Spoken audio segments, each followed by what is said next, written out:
நேர்காணல சொல்லிக்கிறேன், அந்த ஜாதியை பார்க்காமல் வேட்பாளர் போட்ட ஒரே தலைவர் காமராஜரை சொல்லுவேன் நம்பாதீங்க, எம்ஜிஆர் ஒரு ஆள் தான். எம்ஜிஆரை தவிர ஜாதி பார்க்காம வேட்பாளரை போட்ட ஆள். ஐயா, நீங்க மேல்குடியை சேர்ந்தவங்க.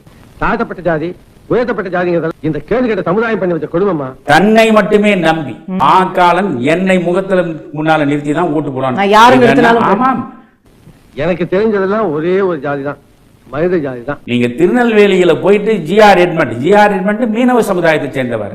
திருநெல்வேலியில முழுக்க முழுக்க சைவ பிள்ளைமார், பிறகு முக்குலத்தோர், நாடார், இந்த 3 சமூகத்தை பார்த்து பார்த்தா இன்ன வரைக்கும் வேட்பாளரை போடுவாங்க.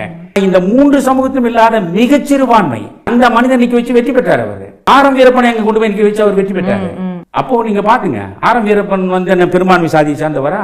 ஜாதியை பார்க்காம அது உடைச்ச ஒண்ணுக்காக அவர் புரட்சி தலைவர் தான். நாம சின்ன ஜாதிதான், சின்ன ஜாதி அப்பா. மட்டும் வரட்டும், நாம் எல்லாரும் ஒரே மனித ஜாதிங்கிறத அவனை தெரியப்படுத்துறேன்.